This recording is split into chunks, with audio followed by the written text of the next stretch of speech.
ನಮಸ್ತೆ ವಿದ್ಯಾರ್ಥಿಗಳೇ, ಇವತ್ತು ನಾವು ರೀತಿಯ ಮುಂದುವರೆದ ಭಾಗ ಎರಡನೇ ಭಾಗದಲ್ಲಿ ಸ್ವಲ್ಪ ವಿಸ್ತಾರವಾಗಿ ತಿಳ್ಕೊಳ್ಳುವಂತಹ ಪ್ರಯತ್ನವನ್ನು ಮಾಡೋಣ.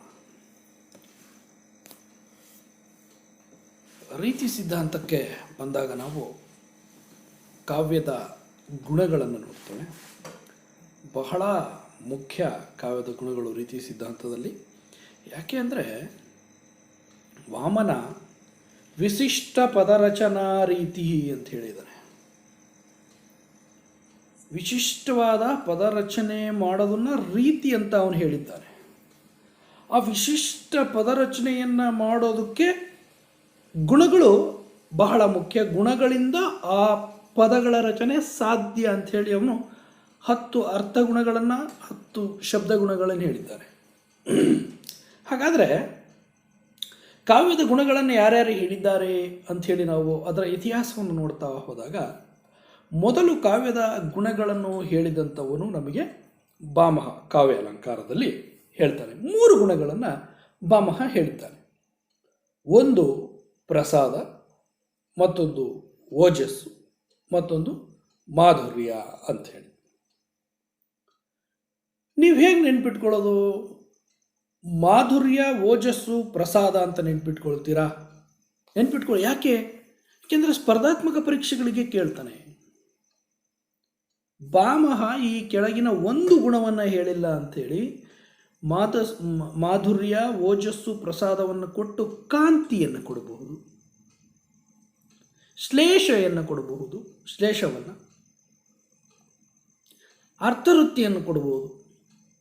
ಹೀಗೆ ಯಾವ್ದಾರು ಒಂದನ್ನು ಬಿಡೋ ಸಾಧ್ಯತೆ ಇರ್ತದೆ, ಒಂದನ್ನು ಕೊಡೋ ಸಾಧ್ಯತೆ ಇರುತ್ತೆ, ಎಕ್ಸ್ಟ್ರಾ ಒಂದು ಸೇರಿಸಿ. ಒಳ್ಳೆ ಪ್ರಶ್ನೆ ಆಗ್ತದೆ ಇದು. ಹಾಗಾಗಿ ಸ್ಪರ್ಧಾತ್ಮಕ ಪರೀಕ್ಷಾ ದೃಷ್ಟಿಯಿಂದ ನೀವೇನು ಮಾಡಬೇಕು ಅಂದರೆ ಇವಿಷ್ಟನ್ನು ನೆನ್ಪಿಟ್ಕೊಳ್ಬೇಕು. ಮಾಧುರ್ಯ, ಓಜಸ್ಸು, ಪ್ರಸಾದ. ಹೇಗೆ ನೆನ್ಪಿಟ್ಕೊಳ್ಳೋದು?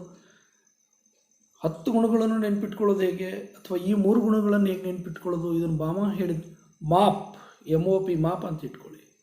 M ಮಾಧುರ್ಯ, O ಓಜಸ್ಸು, P ಪ್ರಸಾದ. ಮಾಪ್, ಮಾಪಿಂಗ್ ಅಂತಾರಲ್ಲ, ಹಾಗೆ ಮಾಪ್ ನೆನ್ಪಿಟ್ಕೊಳ್ಳಿ. ನೀವು ಹೇಗಾದ್ರೂ ನೆನ್ಪಿಡಿಯಪ್ಪ. ನಾನು ಇವು ಬ್ಯಾಡ್ ಟ್ರಿಕ್ಸ್ಗಳು ಅಷ್ಟೇ, ಇವು ಬ್ಯಾಡ್ ಟ್ರಿಕ್ಸ್ ಅಂತ ಕರಿಬೋದು ಇವನ್ನ. ಇದು ಹೇಳಿದ್ದೀನಿ. ಈಗ ಮಾಧುರ್ಯ ಅಂದ್ರೇನು, ಓಜಸ್ಸು ಅಂದ್ರೇನು, ಪ್ರಸಾದ ಅಂದ್ರೇನು, ನಾನು ವಿಸ್ತಾರವಾಗಿ 10 ಗುಣಗಳನ್ನು ಹೇಳ್ತಾ ಹೋದಾಗ ಹೇಳ್ತೀನಿ. ಇಷ್ಟನ್ನು ತಿಳ್ಕೊಳ್ಳಿ. ಭಾಮಹ 3 ಕಾವ್ಯದ ಗುಣಗಳನ್ನು ಹೇಳಿದ್ದಾರೆ. ನಂತರ ದಂಡಿ ಹೇಳಿರುವಂಥ 10 ಕಾವ್ಯದ ಗುಣಗಳು. ದಂಡಿ 10 ಕಾವ್ಯದ ಗುಣಗಳ ಶಬ್ದ ಗುಣಗಳನ್ನು ಹೇಳ್ತಾರೆ. 10 ಯಾವ್ಯಾವು?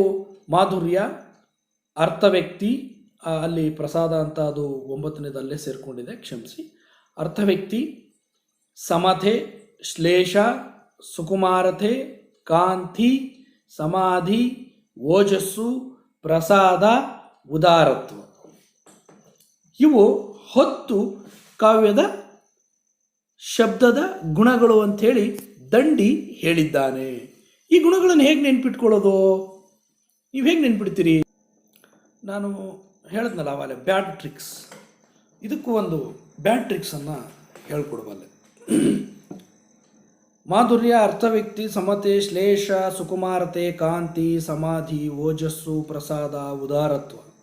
ಇವಿಷ್ಟನ್ನು ನೆನ್ಪಿಟ್ಕೊಳ್ಳೋದಕ್ಕೆ ನೀವು ಮಾಸ್ ಸುಕುಮಾರನ ಕಾಂತಿಗೆ ಈ ಸೋಪು. ಮಾಸ್ ಸುಕುಮಾರನ ಕಾಂತಿಗೆ ಈ ಸೋಪು. ಮಾಸ್ ನೋಡಿ, MASS ಅಂದರೆ M ಮಾಧುರ್ಯ, A ಅರ್ಥವ್ಯಕ್ತಿ, S ಸಮತೆ, ಮತ್ತೊಂದು S ಶ್ಲೇಷ. ಮಾಸ್ ಸುಕುಮಾರನ ಕಾಂತಿಗೆ, ಸುಕುಮಾರತೆ, ಕಾಂತಿ, ಈ ಸೋಪು. Soap SOPU. ಸಮಾಧಿ, ಓಜಸ್ಸು, ಪ್ರಸಾದ, ಉದಾರತ್ವ. This is bad tricks. But ನೀವು ನೆನ್ಪಿಟ್ಕೊಳ್ತೀರಿ ಅಂದರೆ ಇಟ್ಕೊಳ್ಳಿ. ಪರೀಕ್ಷಾ ದೃಷ್ಟಿಯಿಂದ BA ಪರೀಕ್ಷೆಯಲ್ಲಿ 10 ದಂಡಿ ಹೇಳಿದ ಗುಣಗಳನ್ನು ನೀವು ರೀತಿ ಸಿದ್ಧಾಂತವನ್ನು ಬರೆಯುವಾಗ, ಅದರ ಟಿಪ್ಪಣಿಯನ್ನು ಬರೆಯುವಾಗ ಗುಣಗಳನ್ನು ಬರೀಬೇಕಾಗ್ತದೆ. ಆಗ ನೀವು ಮಾಸ್ ಸುಕುಮಾರನ ಕಾಂತಿಗೆ ಈ ಸೋಪು ಅನ್ನುವಂಥ ಒಂದು ಸಾಲನ್ನು ನೆನ್ಪಿಟ್ಕೊಂಡ್ರೆ ಮಾಧುರ್ಯ, ಅರ್ಥವ್ಯಕ್ತಿ, ಸಮತೆ, ಶ್ಲೇಷ, ಸುಕುಮಾರತೆ, ಕಾಂತಿ, ಸಮಾಧಿ, ಓಜಸ್ಸು, ಪ್ರಸಾದ, ಉದಾರತ್ವ, ಇವಿಷ್ಟೂ ಗುಣಗಳನ್ನು ನೀವು ಬರೆಯಬಹುದಾಗಿದೆ. ಇನ್ನು ಮುಂದುವರೆದು ನಾವು ನೋಡೋದಾದರೆ, ದಂಡಿ ತನ್ನ ಈ ಕಾವ್ಯ ಗುಣಗಳನ್ನು ಇಷ್ಟು ಹೇಳಿದ ಮೇಲೆ ಇಷ್ಟೂ ಕಾವ್ಯ ಗುಣಗಳಿದ್ದರೆ ಅದು ವೈದರ್ಭ. ಸ್ವಲ್ಪ ವಿಪರ್ಯಯ ಆದರೆ, ವ್ಯತ್ಯಾಸವಾಗಿ ಇರ್ತಕ್ಕಂಥದ್ದು ಯಾವುದರಲ್ಲಿ ಅಂದರೆ ಗೌಡದಲ್ಲಿ, ಗೌಡೀಯದಲ್ಲಿ. ಅವನು 2 ಮಾರ್ಗಗಳನ್ನು ಹೇಳಿದ್ದಾನಲ್ವ, ವೈದರ್ಭ ಮತ್ತು ಗೌಡ ಮಾರ್ಗಗಳನ್ನು ಹೇಳಿದ್ದಾನೆ. ವೈದರ್ಭದಲ್ಲಿ ಎಲ್ಲ ಗುಣಗಳಿರಬೇಕು ಅಂತ ಹೇಳ್ತಾನೆ. ಇತಿ ವೈದರ್ಭ ಮಾರ್ಗಸ್ಯ ಪ್ರಾಣ ದಶಗುಣ ಸ್ಮೃತ ತೇಷಾಂ ವಿಪರ್ಯಯ ಪ್ರಾಯೋ ದೃಶ್ಯತೆ ಗೌಡ ವರ್ತಮನಿ ಅಂತ ಹೇಳಿದ್ದಾನೆ. ವೈದರ್ಭ ಮಾರ್ಗದಲ್ಲಿ ಈ 10 ಗುಣಗಳಿರಬೇಕು, ದಶಗುಣಗಳು. ಇವ ವೈದರ್ಭ ಮಾರ್ಗದ ಪ್ರಾಣ. ಆದರೆ ಗೌಡದಲ್ಲಿ ಸ್ವಲ್ಪ ವಿಪರ್ಯಯ, ವ್ಯತ್ಯಾಸವಾಗುತ್ತದೆ ಅಂತ ಹೇಳಿದ್ದಾನೆ. ಆದ್ದರಿಂದಲೇ ನನಗೆ ವೈದರ್ಭ ಮಾರ್ಗ ಬಹಳ ಇಷ್ಟ ಅನ್ನೋದನ್ನು ದಂಡಿ ಹೇಳಿದ್ದಾನೆ. ವಿದ್ಯಾರ್ಥಿಗಳೇ, ನಾವು ಈ ದಂಡಿಯ ವಿಚಾರವನ್ನು ಇನ್ನೊಂದಿಷ್ಟು ತಿಳ್ಕೊಳ್ಳೋದಾದರೆ, ಉಪಮಾ ಮುಂತಾದ ಅಲಂಕಾರಗಳಿಗೆ ಕಾವ್ಯ ಸೌಂದರ್ಯವನ್ನು ಸಾಧಿಸುವ ಶಕ್ತಿ ಅಷ್ಟಾಗಿ ಇರಲಾರದೆಂದು ಭಾವಿಸಿ ದಂಡಿಯು ಅವುಗಳೊಂದಿಗೆ ಮೇಲೆ ಹೆಸರಿಸಿರುವ 10 ಗುಣಗಳನ್ನು ಸೇರಿಸಿ ಗುಣ ಅಲಂಕಾರಗಳು ಒಟ್ಟಾಗಿ ಕಾವ್ಯದ ಸೊಗಸನ್ನುಂಟು ಮಾಡುವ ಧರ್ಮಗಳು ಎಂದು ಹೇಳಿದ್ದಾನೆ. ಯಾವುದನ್ನು ಧರ್ಮ ಅಂತ ಹೇಳಿದ್ದಾನೆ ಅಂದರೆ ಗುಣ ಅಲಂಕಾರಗಳು ಎರಡೂ ಸೇರಿ ಅವು ಕಾವ್ಯದ ಧರ್ಮಗಳು ಅಂತೇಳಿ ಹೇಳಿದ್ದಾನೆ. ಇವೆರಡನ್ನೂ ಅಲಂಕಾರಗಳು ಅಂತಾನೆ ಕರೆದಿದ್ದಾರೆ. ಗುಣಗಳನ್ನು ಕೂಡ ಅಲಂಕಾರಗಳ ಇದಕ್ಕೆ ಸೇರಿಸಿದ್ದಾನೆ. ಯಾಕಂದ್ರೆ ನೋಡಿ, ಕಾವ್ಯ ಶೋಭಾಕಾರಾನ್ ಧರ್ಮಾನ್ ಅಲಂಕಾರಾನ್ ಪ್ರಚಕ್ಷತೆ. ಕಾವ್ಯಗೆ ಶೋಭವನ್ನು ಕೊಡುವಂತಹ ಧರ್ಮ ಯಾವುದು ಅಂದರೆ ಅಲಂಕಾರ ಅಂಥೇಳಿ ಕಾವ್ಯಾದರ್ಶದಲ್ಲಿ ದಂಡಿ ಹೇಳಿದ್ದಾನೆ. ಬಹಳಷ್ಟು ಸರಿ ಸ್ಪರ್ಧಾತ್ಮಕ ಪರೀಕ್ಷೆಗಳಿಗೆ ಈ ಒಂದು ಸೂತ್ರವನ್ನು ಕೇಳಿದ್ದಾರೆ. ಆದ್ದರಿಂದ ಈ ಸೂತ್ರವನ್ನು ನೆನಪಿಟ್ಕೊಳ್ಳಿ. ಕಾವ್ಯ ಶೋಭಾಕಾರಾನ್ ಧರ್ಮಾನ್ ಅಲಂಕಾರಾನ್ ಪ್ರಚಕ್ಷತೆ. ಇದನ್ನು ಹೇಳಿದವರು ಯಾರು ಅಂದರೆ ದಂಡಿ ಅನ್ನೋದು ನಿಮಗೆ ನೆನಪಿರಬೇಕು. ಇನ್ನು ಮುಂದುವರೆದು ನೋಡೋದಾದರೆ, ವಾಮನ ಹೇಳಿರ್ತಕ್ಕಂಥದ್ದು ಬಹಳ ಮುಖ್ಯ. ವಾಮನ ಕಾವ್ಯಂ ಗ್ರಾಹ್ಯಂ ಅಲಂಕಾರಾತ್ ಸೌಂದರ್ಯಂ ಅಲಂಕಾರ ಅಂತ ಹೇಳಿದ. ಕಾವ್ಯಗಳು ಅಂಥೇಳಿ ನಮಗೆ ಅದು ಗ್ರಾಹ್ಯವಾಗೋದು, ಅದು ಗೊತ್ತಾಗೋದು ಯಾವುದರಿಂದ ಅಂದರೆ ಅಲಂಕಾರದಿಂದ. ಅಲಂಕಾರ ಯಾವುದು ಅಂದರೆ ಸೌಂದರ್ಯಂ ಅಲಂಕಾರ. ಸೌಂದರ್ಯವೇ ಅಲಂಕಾರ, ಅಲಂಕಾರವೇ ಸೌಂದರ್ಯ, ಸೌಂದರ್ಯವೇ ಅಲಂಕಾರ ಅನ್ನುವಂತಹ ಮಟ್ಟಿಗೆ ನಮ್ಮ ವಾಮನ ತನ್ನ ಕಾವ್ಯಾಲಂಕಾರ ಸೂತ್ರ ವೃತ್ತಿಯಲ್ಲಿ ಹೇಳಿದ್ದಾನೆ. ಜೊತೆಗೆ ನಮಗೆ ಬಹಳ ಮುಖ್ಯ ಇಲ್ಲಿ ರೀತಿರಾತ್ಮ ಕಾವ್ಯಸ್ಯ ಎನ್ನುವಂತಹ ಅವನ ಮಾತು. ಕಾವ್ಯದ ಆತ್ಮ ಅಂತ ಹೇಳ್ತಾನೆ ರೀತಿಯನ್ನ. ರೀತಿ ಕಾವ್ಯದ ಆತ್ಮ. ಇಂತಹ ಮಾತು ಅಂದರೆ ಅದು ಪ್ರಾಣ. ಅದು ಗುಣಗಳನ್ನು ಪ್ರಾಣ ಅಂಥೇಳಿ ದಂಡಿ ಹೇಳಿರೋದನ್ನು ನೆನಪು ಮಾಡ್ಕೊಳ್ಳಿ. ದಂಡಿ ಶರೀರ ಮತ್ತು ಪ್ರಾಣ ಅಂತ ಹೇಳಿ ಎರಡನ್ನೂ ಹೇಳಿದ್ದಾನೆ ಅಲ್ಲಿ. ಶರೀರಂ ತಾವದಿಷ್ಟಾರ್ಥ ವ್ಯವಾಚ್ಛಿನ್ನ ಪದಾವಲಿ ಎನ್ನುವ ಸೂತ್ರ ಮತ್ತು ವೈದರ್ಭ ಮಾರ್ಗಕ್ಕೆ ಈ 10 ಗುಣಗಳು ಪ್ರಾಣ ಅಂತ ಹೇಳಿರ್ತಕ್ಕಂಥದ್ದು.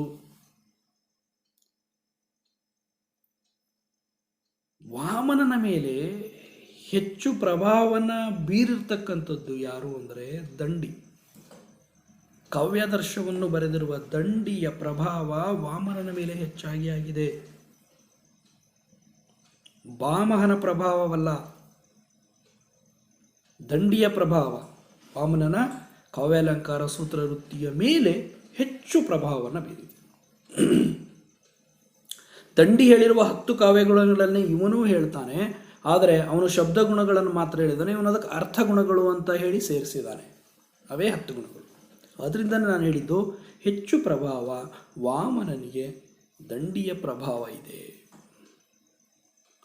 ರೀತಿ, ವಿಶಿಷ್ಟ ಪದರಚನಾ ರೀತಿ ಅಂದರೆ ರೀತಿ ಅಂದರೆ ಏನು ರೀತಿ ಅಂದರೆ ನೀವು ಟಿಪ್ಪಣಿಯನ್ನು ಬರೆಯುವಾಗ ರೀತಿ ಅಂದರೆ ಏನು ಅಂದರೆ ವಿಶಿಷ್ಟ ಪದರಚನಾ ರೀತಿ, ವಿಶಿಷ್ಟವಾದ ಪದರಚನೆಯೇ ರೀತಿ.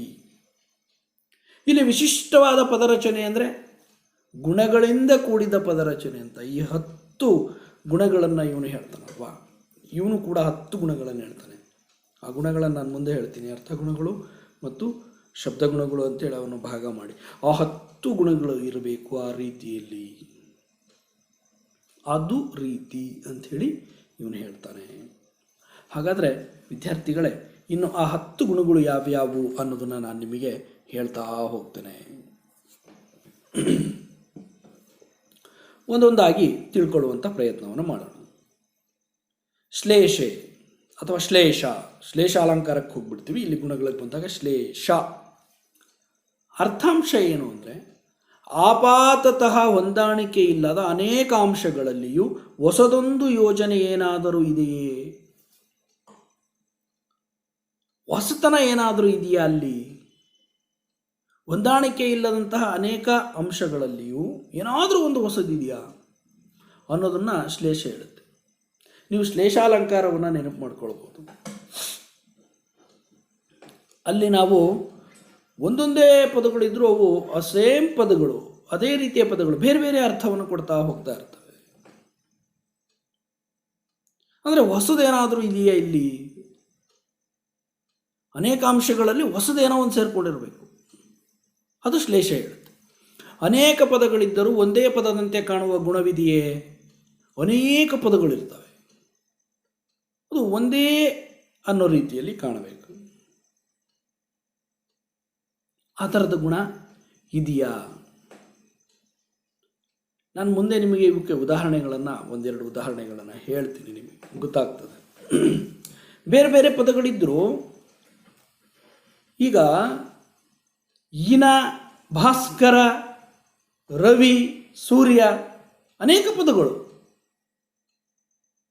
ಒಂದೇ ಪದದಂತೆ ಕಾಣಬೇಕು, ಒಂದೇ ಅನ್ನೋ ರೀತಿಯಲ್ಲಿ ಇರಬೇಕು ಅನ್ನುವಂಥದ್ದನ್ನು ಹೇಳಿದ್ದಾನೆ. ಇದು ಶ್ಲೇಷಕ್ಕೆ ಸಂಬಂಧಪಟ್ಟ ಹಾಗಾಗುತ್ತೆ.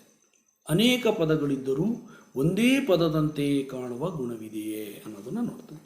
ನೆಕ್ಸ್ಟ್ ಪ್ರಸಾದಕ್ಕೆ ಬಂದರೆ ಅರ್ಥಕ್ಕೆ ತಕ್ಕಷ್ಟೇ ಪದಗಳಿವೆಯೋ, ಅಪ್ರಯೋಜಕ ಪದಗಳು ಸೇರಿವೆಯೋ.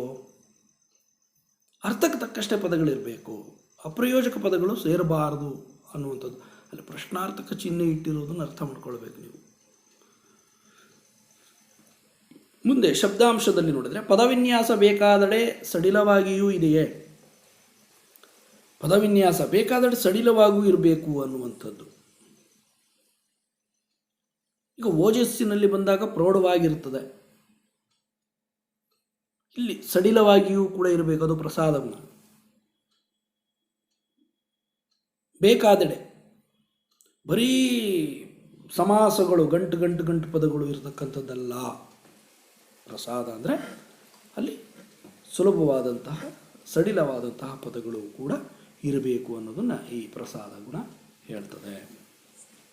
ನಂತರ ವಿದ್ಯಾರ್ಥಿಗಳೇ ಸಮತೆಗೆ ಬರೋಣ. ಪರಸ್ಪರ ವಿಸಂಗತವಾದ ವಿಷಯಗಳು ಒಂದೆಡೆ ಸೇರಿಲ್ಲವಷ್ಟೇ.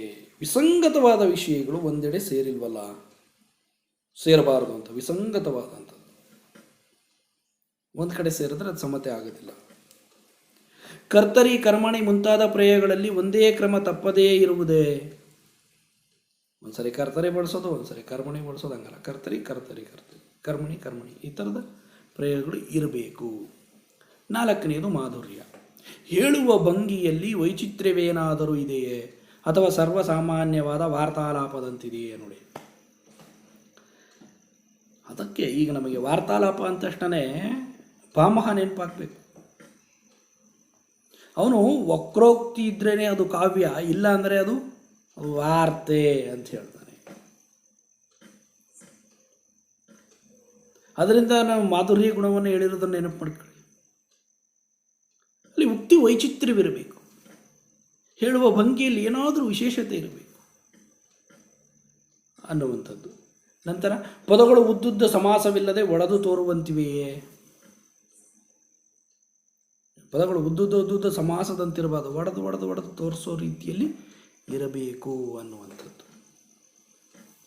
ಇನ್ನು ಮುಂದುವರೆದು 5ನೆಯ ಗುಣವನ್ನು ನೋಡೋಣ. ಸುಕುಮಾರತೆ.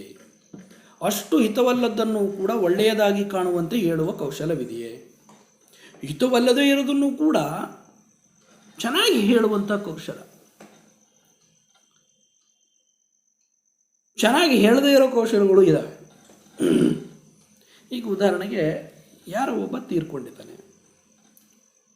ಅವನನ್ನು ಚೆನ್ನಾಗಿ ಹೇಳದಿರೋದು ನೆಗೆದು ಬಿದ್ದ ಅನ್ನೋದು, ಚೆನ್ನಾಗಿ ಹೇಳದೇ ಇರೋದು ಇದು ಸುಕುಮಾರತೆ ಅಲ್ಲ. ಅದನ್ನು ಚೆನ್ನಾಗಿ ಹೇಳೋದು ಹೇಗೆ? ದೈವಾಧೀನರಾದರು ದೈವಾಧೀನರಾದರು ಅಂತ ಹೇಳ್ತೀವಿ, ವೈಕುಂಠವಾಸಿಗಳು ಅಂತ ಹೇಳ್ತಾರೆ, ಕೈಲಾಸವಾಸಿಗಳಾದರು ಅಂತ ಹೇಳ್ತಾರೆ.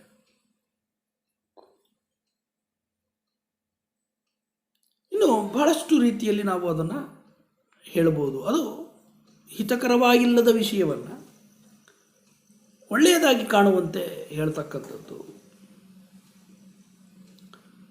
ಬಂಧವು ಪರುಷವಾಗಿರದೆ ಕಿವಿಗಿಂಪಾಗಿದೆಯೇ, ಕರ್ಕಶವಾಗಿಲ್ಲದ ಪದಪ್ರಯೋಗವಿದೆಯೇ. ಸುಕುಮಾರತೆಗೆ ವಾಮನ ಹೇಳಿರುವ ಸೂತ್ರ ಅಜರಠತ್ವಂ ಸೌಕುಮಾರ್ಯಂ, ಶಬ್ದಗುಣಕ್ಕೆ ಸಂಬಂಧಪಟ್ಟ ಹಾಗೆ.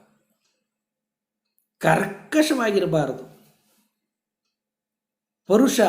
ಪರುಷವಾಗಿರಬಾರದು, ಕರ್ಕಶವಾಗಿರ್ತಕ್ಕಂಥದ್ದು, ಕಿವಿಗಿಂಪಾಗಿರಬೇಕು. ಅಂತಹ ಪದಗಳ ಪ್ರಯೋಗವಿದೆಯೇ ಅನ್ನುವಂಥದ್ದು. ಅರ್ಥವ್ಯಕ್ತಿಯನ್ನು ನೋಡೋಣ. ವಸ್ತು ಸ್ವಭಾವದ ಸ್ಫುಟ ಅಭಿವ್ಯಕ್ತಿ ಇದೆಯೇ. ಸ್ಫುಟವಾಗಿ ಆ ವಸ್ತು ಸ್ವಭಾವದ ಅಭಿವ್ಯಕ್ತಿ ಆಗಿದೆಯೇ ಅನ್ನುವಂಥದ್ದು. ಅರ್ಥ ನೇರವಾಗಿ ಬರುವಂಥ ಶಬ್ದಗಳಿವೆ, ಇಲ್ಲಾಂದರೆ ಅರ್ಥ ಮಾಡ್ಕೊಳ್ಳೋಕ್ಕೆ ಆಗೋದಿಲ್ಲವೇ. ಅರ್ಥ ಮಾಡ್ಕೊಳ್ಳೋಕ್ಕಾಗೋ ರೀತಿಯಲ್ಲಿರಬೇಕು ಅರ್ಥವ್ಯಕ್ತಿ ಅಂದರೆ. ಇಲ್ಲಾಂದರೆ ಅದು ಕಷ್ಟವಾಗೋ ರೀತಿಯಲ್ಲಿದೆಯೇ ಅನ್ನುವಂಥದ್ದನ್ನು ಕೂಡ ಇಲ್ಲಿ ಹೇಳಲಾಗಿದೆ. ಅರ್ಥವ್ಯಕ್ತಿಯನ್ನು ಸುಲಭವಾಗಿ ಅರ್ಥವಾಗುವಂತೆ, ನೇರವಾಗಿ ಅರ್ಥವಾಗುವಂತೆ ಇರಬೇಕು. ಇನ್ನು ಉದಾರತ್ವ. ಗ್ರಾಮ್ಯವಾಗಬಹುದಾದ್ದನ್ನು ಗ್ರಾಮ್ಯವಾಗದಂತೆ ಹೇಳುವ ಚಮತ್ಕಾರವಿದೆಯೇ. ಗ್ರಾಮ್ಯವಾಗಬಹುದಾದಂಥದ್ದನ್ನು ಕೂಡ ಗ್ರಾಮ್ಯವಾಗದ ಹಾಗೆ ಹೇಳುವ ಚಮತ್ಕಾರವಿದ್ದರೆ ಅದು ಉದಾರತ್ವ.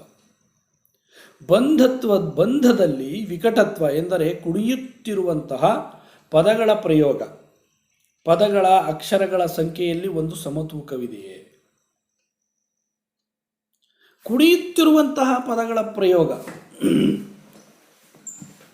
ಅಲ್ಲಿ ಆ ಬಂಧ ಆಗಿರಬೇಕು. ಮತ್ತು ಅಕ್ಷರಗಳ ಸಂಖ್ಯೆ, ಒಂದು ಕಡೆ 2 ಬರೋದು, ಒಂದು ಕಡೆ 8 ಅಕ್ಷರಗಳು ಬರೋದು, ಮತ್ತೊಂದು ಕಡೆ 1 ಅಕ್ಷರ, ಮತ್ತೊಂದು ಕಡೆ 10 ಅಕ್ಷರ, ಈ ಥರ ಬರೋದಲ್ಲ. ಸಮವಾಗಿ ನಮ್ಮ ಆಧುನಿಕ ಕವಿಗಳಲ್ಲಿ ನಾವು ಇದನ್ನು ಕಾಣ್ತೇವೆ. BM ಶ್ರೀಯವರ ಪದ್ಯಗಳಲ್ಲಿ, ದ ರಾ ಬೇಂದ್ರೆಯವರ ಪದ್ಯಗಳಲ್ಲಿ ನೋಡಿ. ದ ರಾ ಬೇಂದ್ರೆ, ಏಳು ಚಿನ್ನ ಬೆಳಗಾಯ್ತು ಅಣ್ಣ, ಮೂಡಲವು ತೆರೆಯ ಕಣ್ಣ, ನಕ್ಷತ್ರ ಜಾರಿ ತಮವೆಲ್ಲ ಸೋರಿ, ಮಿಗಿಲಹುದು ಬಾನ ಬಣ್ಣ. ಎಷ್ಟು ಅದ್ಭುತವಾದ ಸಾಲುಗಳು. BM ಶ್ರೀಯವರ ಪದ್ಯಗಳು ಅಷ್ಟೇ. ಈ ಸಂದರ್ಭದಲ್ಲಿ BM ಶ್ರೀಯವರ ಒಂದು ಇಂಗ್ಲಿಷ್ ಗೀತಗಳು ಕೃತಿಯಿಂದ ಒಂದು ಪದ್ಯವನ್ನು ನೆನಪು ಮಾಡಿಕೊಳ್ಬೋದು. ಆ ಪದ್ಯದ ಹೆಸರು ಕಾಣಿಕೆ. ಕಾಣಿಕೆ ಪದ್ಯ. ಮೊದಲು ತಾಯ ಹಾಲ ಕುಡಿದು ಲಲ್ಲೆಯಿಂದ ತೊದಲು ನುಡಿದು ಕೆಳೆಯರೊಡನೆ ಬೆಳೆದು ಬಂದ ಮಾತದಾವುದು, ನಲ್ಲೆಯೊಲವ ತೆರೆತು ತಂದ ಮಾತದಾವುದು. ಸವಿಯ ಹಾಡ ಕತೆಯ ಕಟ್ಟಿ ಕಿವಿಯಲೆರೆದು ಕರುಳ ತಟ್ಟಿ. ನೋಡಿ ಎಷ್ಟು ಚೆನ್ನಾಗಿ ಅದ್ಭುತವಾಗಿ ಮೂರು ಅಕ್ಷರಗಳನ್ನು ಬಳಸ್ತಾ ಹೋಗ್ತಾರೆ. ಇದು ಉದಾರತ್ವ. ಈ ಉದಾರತ್ವ ಇದೆಯೇ ಅನ್ನುವಂಥದ್ದು ಹರಿಹರನಲ್ಲೂ ಕೂಡ ಕಾಣಬಹುದು ನಾವು. ಇನ್ನು ಓಜಸ್ಸು, ವಸ್ತುವನ್ನು ಹೇಳುವ ಪರಿಯಲ್ಲಿ ಪ್ರೌಢತ್ವ, ಕಿರಿದರಲ್ಲಿ ಪಿರಿದರ್ಥ ಇತ್ಯಾದಿ ಉಂಟೆ.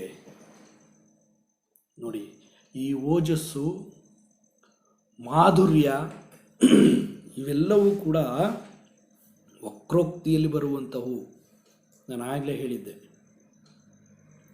ಮಾಪ್ ಓಜಸ್ಸು, ಮಾಧುರ್ಯ, ಓಜಸ್ಸು, ಪ್ರಸಾದ ಅಂಥೇಳಿ. ಓಜಸ್ಸು ಕೂಡ ಪ್ರೌಢತ್ವವನ್ನು, ವಸ್ತುವಿನಲ್ಲಿ ಪ್ರೌಢತ್ವವನ್ನು ಬಯಸುತ್ತೆ. ಕಿರಿದರಲ್ಲಿ ಪಿರಿದರ್ಥ ಇರಬೇಕು, ಅದು ಕಾವ್ಯದ ಬಹಳ ಮುಖ್ಯವಾದ ಗುಣ. ಕಿರಿದಲ್ಲಿ ಪಿರಿದರ್ಥ. ಜೊತೆಗೆ ನೋಡಿ, ಪದವಿನ್ಯಾಸದಲ್ಲಿ ಬೇಕಾದೆಡೆ ಬಿಗಿ ಇದೆಯೇ, ಬಿಗಿ ಇರ್ತಕ್ಕಂಥದ್ದು. ಬೇಕಾದೆಡೆ ಬಿಗಿ ಇರಬೇಕು ಪದವಿನ್ಯಾಸ ಅನ್ನುವಂಥದ್ದು ಓಜಸ್ಸಿನ ಪ್ರಮುಖವಾದ ಲಕ್ಷಣ, ಶಬ್ದ ಗುಣವಾಗ್ತದೆ ಅದು. ಇನ್ನು ಮುಂದುವರೆದು ನಾವು ನೋಡೋದಾದರೆ ಮುಂದಿನ ಒಂದು ಗುಣ ಕಾಂತಿ, ರಸದೀಪ್ತಿ ಇದೆಯೇ, ಅರ್ಥಗುಣ ಇದು. ಅಲ್ಲಿ ರಸ ಒಸರುವ ಹಾಗೆ ಇದೆಯೇ, ರಸವತ್ತಾಗಿದೆಯೇ ಅದು ಅನ್ನುವಂಥದ್ದು. ಬಂಧದಲ್ಲಿ ಪುರಾಣಗಳ ಛಾಯೆಯಲ್ಲದೆ ಹೊಸ ಹೊಳಪಿದೆಯೇ, ಹೇಳಿದ್ದೇ ಹೇಳ್ತಕ್ಕಂಥದ್ದಲ್ಲ, ಪುರಾಣಗಳನ್ನು ಹೇಳಿದ ಹಾಗಿರಬಾರ್ದು. ಪುರಾಣಗಳ ಛಾಯೆಯಲ್ಲದೆ ಹೊಸ ಹೊಳಪಿರಬೇಕು, ಹೊಸದಾದಂತಹ ಒಂದು ವಿಷಯವನ್ನು ಹೇಳ್ತಾ ಇದ್ದಾನೆ ಅನ್ನೋ ರೀತಿಯಲ್ಲಿ ಹೇಳಿದ್ದನ್ನೇ ಹೇಳೋದು. ಉದಾಹರಣೆಗೆ ಕನ್ನಡದ ಸಿನಿಮಾಗಳು, ಪ್ರೀತಿ ಅನ್ನೋ ಟಾಪಿಕ್ ಇಲ್ಲದೆ ಯಾವ ಸಿನಿಮಾನು ಬರೋದಿಲ್ಲ, ಅದಕ್ಕೊಬ್ಬ ವಿಲನ್ನು. ಧಾರಾವಾಹಿಗಳು, ಎಲ್ಲ ಧಾರಾವಾಹಿಗಳಲ್ಲೂ ಹೆಣ್ಣು ಮಕ್ಕಳೇ ವಿಲನ್ನು ಅನ್ನೋ ರೀತಿ ತೋರಿಸ್ತಕ್ಕಂಥದ್ದು. ಇದಿಲ್ಲದೆ ಒಂದು ಕಾಂತಿ ಇರಬೇಕು, ಹೊಸತಾಗಿ ಏನಾದರೂ ಇರಬೇಕು ಅದರಲ್ಲಿ ಅನ್ನುವಂಥದ್ದು ಕಾಂತಿ. ಇನ್ನು ಸಮಾಧಿಗೆ ಬಂದರೆ, ಕವಿ ಪ್ರತಿಭೆಯ ನವೋನ್ಮೇಷವೇನಾದರೂ ಕಾಣಿಸುತ್ತಿದೆಯೇ, ಇನ್ನೊಬ್ಬರಿಂದ ತಂದುದನ್ನೇ ಹೇಳುವ ಪರಿಯಲ್ಲಿ ಹೊಸತನವಿದೆಯೇ. ನವೋನ್ಮೇಷ ಶಾಲಿನಿ ಅಂಥೇಳಿ ಆ ಸೂತ್ರವನ್ನು ನೀವು ಮುಂದೆ ತಿಳ್ಕೊಳ್ತೀರಿ ವಿದ್ಯಾರ್ಥಿಗಳು. ಇಲ್ಲಿ ಸಮಾಧಿ ಅಂದರೆ ಹೊಸದು ಏನಾದರೂ ಇದೆಯಾ ಅವನಲ್ಲಿ, ಆ ಕವಿಯಲ್ಲಿ ಹೊಸತನ ಇದೆಯಾ ಹೇಳುವಂತಹ ಒಂದು ಮಾತಿನಲ್ಲಿ. ಕವಿ ಅಂದರೆ ಇಲ್ಲಿ ಪದ್ಯ ಕವಿ ಆಗ್ಬೋದು, ಗದ್ಯ ಕವಿ ಆಗ್ಬೋದು ವಿದ್ಯಾರ್ಥಿಗಳು. ಹೇಳುವ ಪರಿಯಲ್ಲಿ ಏನಾದರೂ ಹೊಸದಿದೆಯಾ, ಬೇರೆಯವರಿಂದಲೇ ತಂದಿರಲಿ ಅದರಲ್ಲಿ ಹೊಸದಿದೆಯಾ ಅನ್ನೋದು ಸಮಾಧಿ ಹೇಳ್ತದೆ. ಲಘುಗಳು ಗುರುಗಳು ಅವುಗಳ ಜೋಡಣೆ ಕಿವಿಗೆ ಲಯಬದ್ಧವಾಗಿದೆಯೇ. ಇದು ನಮ್ಮ ಜನಪದ ಕವಿಗಳಲ್ಲಿ ನಾವು ಕಾಣ್ತೀವಿ, ಹರಿಹರನಲ್ಲಿ ಕಾಣ್ತೀವಿ, ಬೇಂದ್ರೆ ಮುಂತಾದ ನವೋದಯ ಕವಿಗಳಲ್ಲಿ ಕಾಣ್ತೀವಿ. ಅವರೋಹಣ ಆರೋಹಣಗಳು, ಅವರೋಹ ಆರೋಹ ಅಂಥೇಳಿ ಅವುಗಳು ಕಿವಿಗೆ ಲಯಬದ್ಧವಾಗಿ ಕೇಳೋ ರೀತಿಯಲ್ಲಿ ಇದ್ದಾವೆಯೇ ಅನ್ನುವಂಥದ್ದು.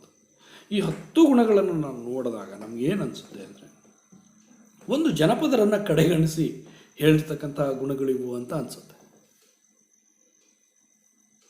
ಗ್ರಾಮ್ಯಕ್ಕೆ ಇಲ್ಲಿ ಬೆಲೆನೇ ಇಲ್ಲ.